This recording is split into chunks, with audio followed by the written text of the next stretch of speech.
Hello guys, j'espère que vous allez bien. Bienvenue chez Ladoa. Ici, It's About Everything. On s'en va en direction cette fois-ci, la France. On sait que W9, la production W9, ils ont lancé une nouvelle émission, un nouveau concept. Mais un concept qu'on regarde, c'est déjà connu, mais c'est les productions s'inspirent d'autres émissions et c'est correct. Power.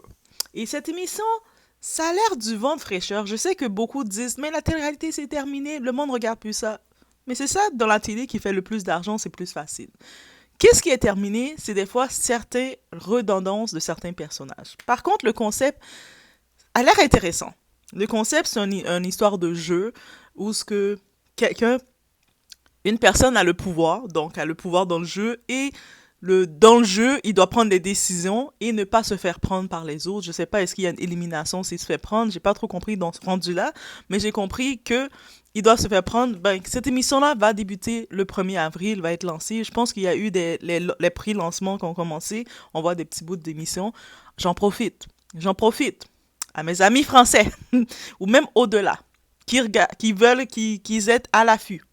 Si vous avez un lien ou quoi que ce soit, un petit lien pour regarder l'émission, pour quelqu'un comme moi puisse regarder l'émission, au moins regarder les premières émissions, voir de quoi ça a l'air, si c'est vraiment prometteur, envoyez-moi le lien, ok? Même si je dois télécharger Telegram aussi, mais envoyez-moi le lien ou dites-moi le lien, c'est où est-ce que je peux le regarder. Ça va me faire plaisir. Je vous remercie déjà d'avance. Donc, on peut y aller. On va parler du sujet, bien entendu, de une des candidates, Carla Moreau, et d'autres candidats qui commencent à faire leur jaloux, dont Nicolas Lozina, qui s'est déclaré tu es mon ennemi juré. Ah, Nicolas est venu pour faire du show, lui. Donc, on y va sans perdre un instant.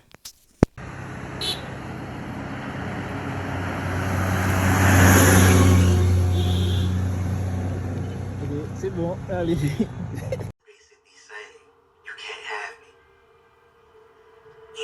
Donc, justement, c'est avec Aja. Tu sais, Aja, c'est l'émission de Samzira aussi. Je vous conseille, c'est une belle référence. Il parle un peu de tout. Quand on parle de tournage, on parle aussi. Quand on parle de nouvelles émissions, on parle de tournage. On parle des petits scoops, des petites histoires qui sont exposées. Et là, j'ai vu qu'il y avait un gros débat. Ah, un débat, guys. J'étais tellement choquée concernant, mais Carla a beaucoup trop de privilèges. La production, il la met comme la star du programme, il la met trop de privilèges. Comment est-ce possible? Moi, je me dis, ah oui, j'écoute.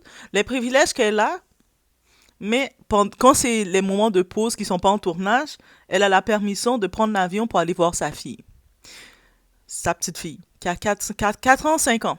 On rappelle le statut de Carla, femme monoparentale avec un enfant. On sait déjà que le père de la petite fille, là, le père qu'elle a eu avec, c'est un bâtard. Ce père-là, il voit l'enfant quand il veut, des fois il repousse quand il veut, il est plus occupé à faire la fête et à aller s'infecter partout. Donc, bref. Ça veut dire que l'enfant, la seule vraie stabilité qu'elle a depuis longtemps, c'est Carla. Carla est vraiment concentrée sur sa fille. Oui, elle va au tournage comme n'importe quel parent monoparental, bon parent, en tant que tel, on va dire, on va préciser.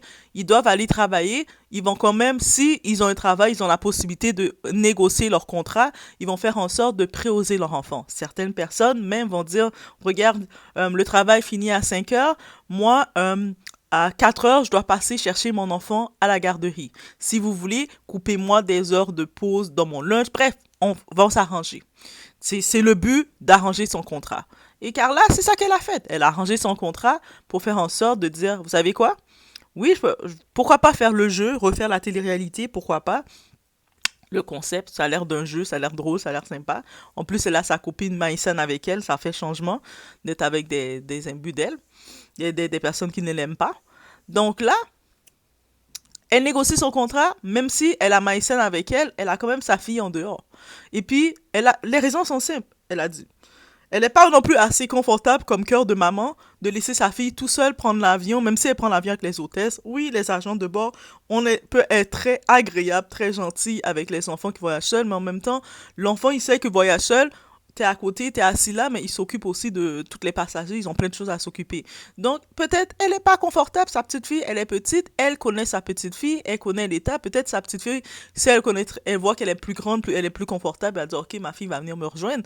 Mais là, elle sait que sa petite, elle a 4 5 ans, Elle n'est pas à l'aise de laisser sa fille venir tout seule faire les vols comme ça, tout seule, et puis elle vient l'attendre.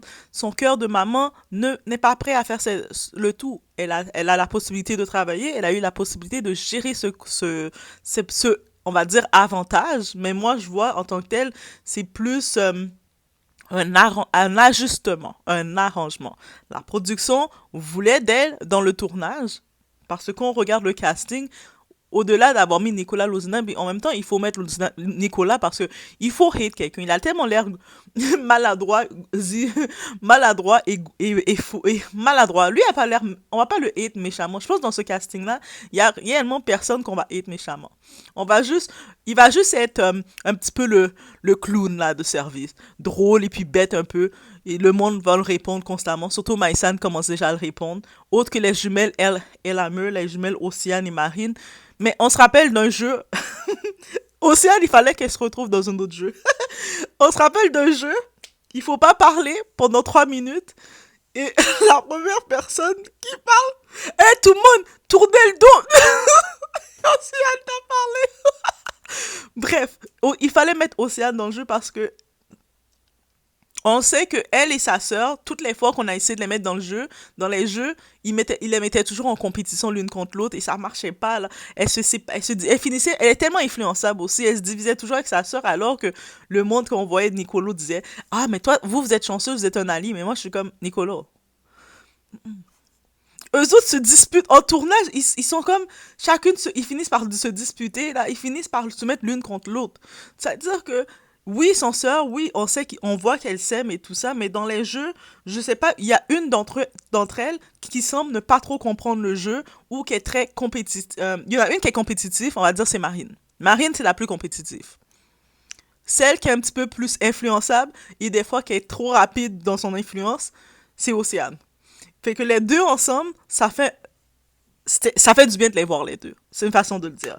Là maintenant, on retourne sur le sujet de la discussion qui se fait que, mais oui, c'est vrai, pourquoi Carla, elle est aussi avantagée que ça de pouvoir, pendant les week-ends, les autres aussi sont avantagés. Pendant que elle, au lieu d'aller faire la fête avec les autres, d'aller triper, d'aller faire ces choses, elle prend l'avion pour aller passer du temps avec son enfant.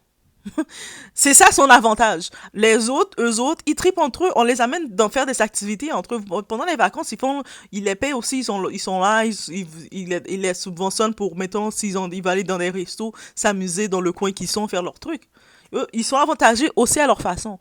Et Nicolas, là, c'est ce genre. Lui, Nicolas, c'est un spécial. Il dit, ah, mais moi aussi, j'ai mon fils. Pourquoi moi, je peux pas aller le voir? Nicolas, est-ce que t'as oublié que la personne qui a la garde principale de ton fils, c'est la mère de ton fils? Ton ex-femme. Laura Lempicka. Laura Lempicka, actuellement, elle est où? Elle est à Dubaï. Donc, je pense que prendre des 8 heures, 6 heures de temps chaque temps pour aller, et quelqu'un qui va prendre même pas 1 heure de vol, parce que je pense que c'est 1 heure de vol et quelques pour Carla, la différence est vite faite. Des fois, il faut, même si on veut détester ou crier à l'injustice, il faut faire le calcul rapide. Elle est la personne qui a la garde principale de son enfant. Oui, elle travaille sur les tournages, on l'a pris, on a voulu d'elle. Elle est sur les tournages, elle a négocié son contrat et ça a fonctionné. Elle a dit, mais moi, ma fille, on n'a pas l'habitude d'avoir des grosses séparations. Ça veut dire qu'elle, elle pense à tout ça. Comme maman, comme parent, c'est bon. On est tellement habitué de voir des mamans comme irresponsables, des mamans que l'enfant est à peine né, ils garochent l'enfant dans la poussette avec les nounous et eux autres, ils vont faire la fête. On les voit dans toutes les fêtes, avec leur verre à la main, dans tous les endroits. Je dis pas de pas faire la fête quand vous êtes maman, mais on est tellement habitué de voir ça que de voir une maman qui dit non, mais c'est mon moment de congé. De mon moment de congé, il faut que je vais voir, faut que je puisse avoir des ajustements qui sont faits pour moi pour aller voir ma fille. Moi, dans les moments de congé, je veux pas rester assis puis regarder le plafond. Oui, on va dire, il y en a d'autres, peut-être parce que le grand frère, il a des enfants, mais ses enfants sont assez grands, là. C'est pas des petits enfants comme Carla, là. Ils sont grands, ils sont des adultes même.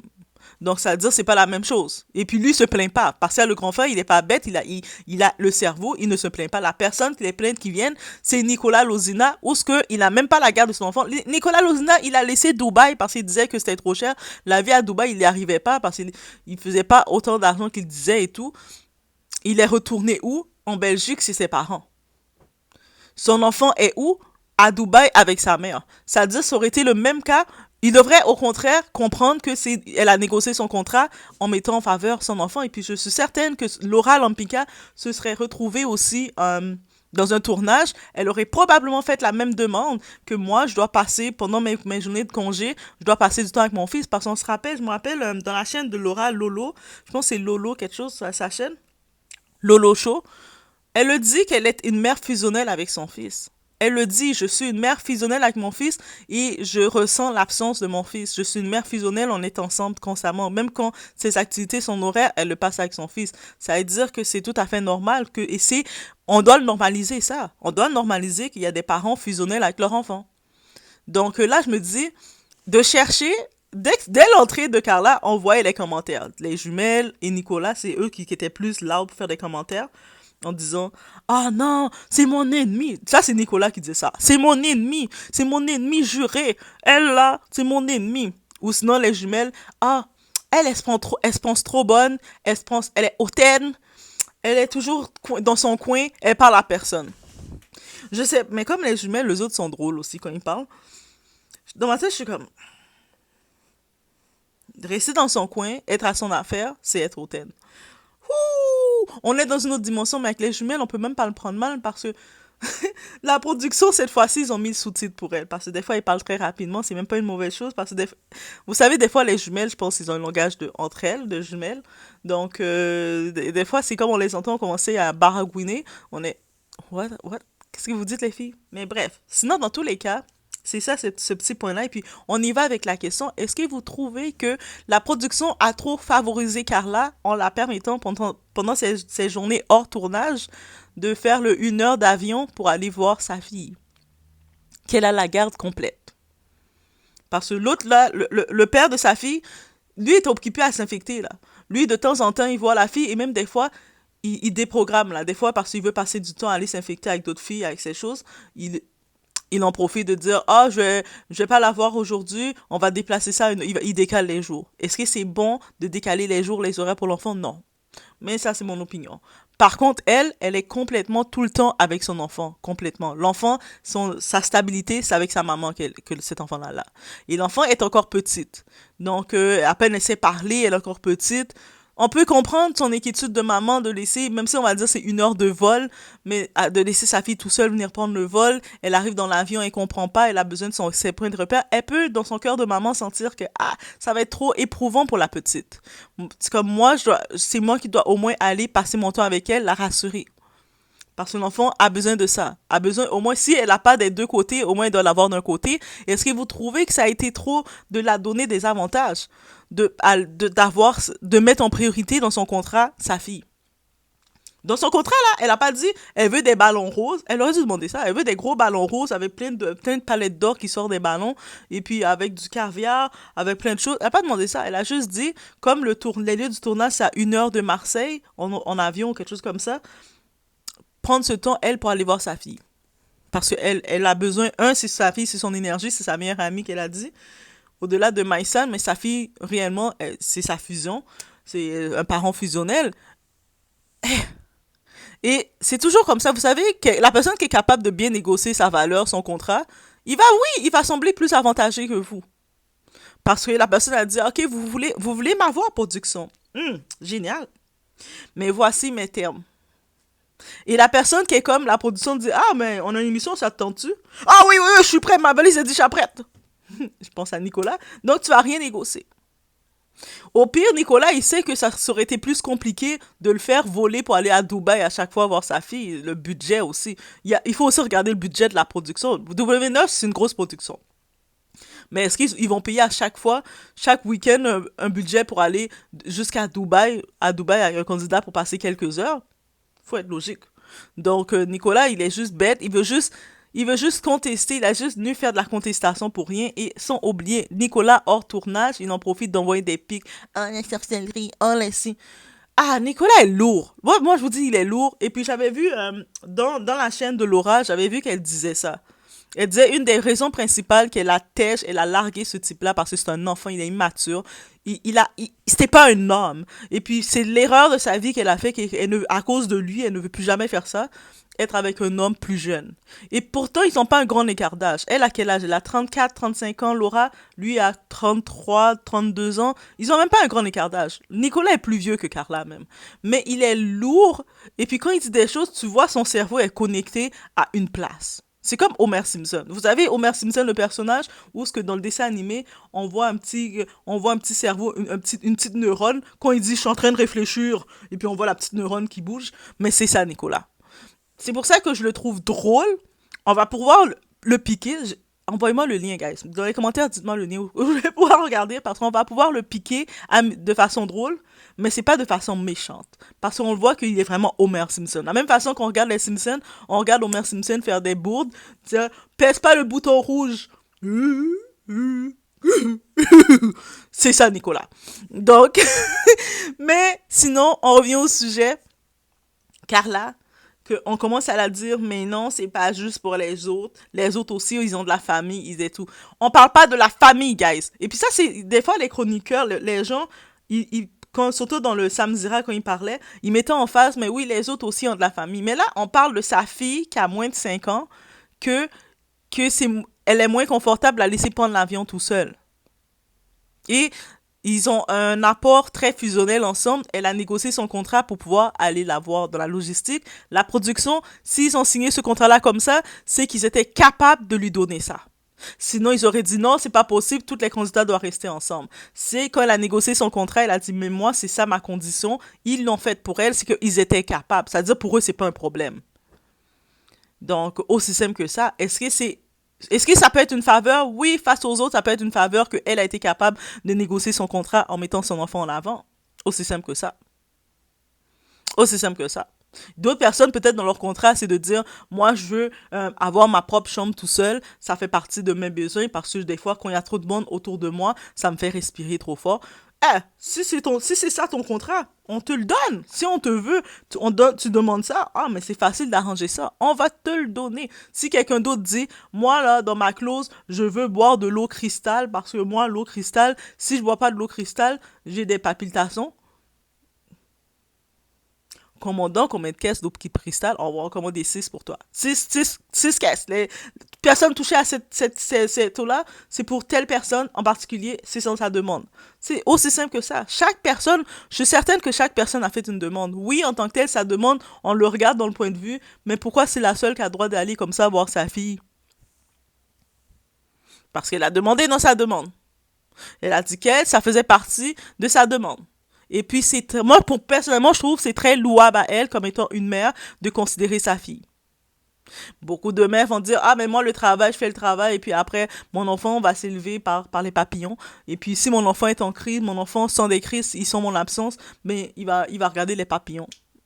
Et puis les papillons vont le consoler. Non, elle a dit non, mon enfant et moi, on est très fusionnels, donc je dois quand même, pendant mes moments libres, je dois passer du temps avec cet enfant-là. Aussi simple que ça. Et dites-vous, c'est pour ça que beaucoup de personnes la reprochent d'être très conditionnée vers sa petite famille, vers son enfant et tout.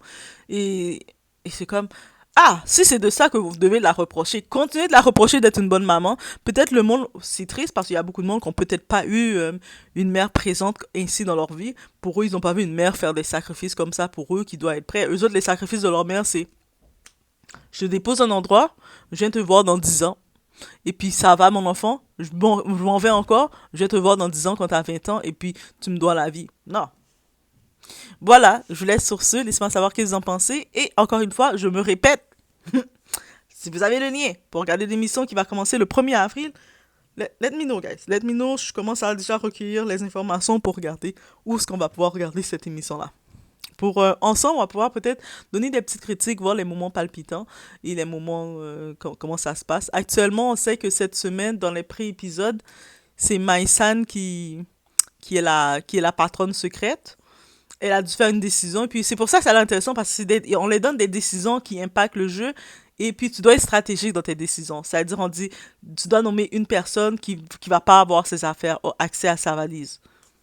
Techniquement, si Maïssa, elle protège Carla directement, on va la soupçonner. Elle a dit, tu sais quoi, je vais prendre Carla, sachant que on va plus soupçonner qui. sais, on va aller plus le monde qui la pique. Ah, Nicolas, il dit qu'il aime pas Carla. Ben, yo, le monde va penser que c'est lui, et donc vont voter pour lui. Donc, c'est stratégique, ils vont dire, elle a dit que c'est sa meilleure amie. Donc, elle va pas faire ça à sa meilleure amie. C'est un petit, si tu fais des petits risques, des décisions comme ça, mais tu dois te protéger comme ça quand t'es la patronne parce qu'ils doivent pas deviner c'est toi. Donc ça a l'air intéressant. Ça me fait penser un peu à Secret Story quand tout le monde devait garder son secret puis il y a des challenges et le monde essaie de deviner. Donc ça me rappelle un peu ce vibes là, guys. Bon, j'y vais sur ce. Laissez-moi savoir qu'est-ce que vous en pensez.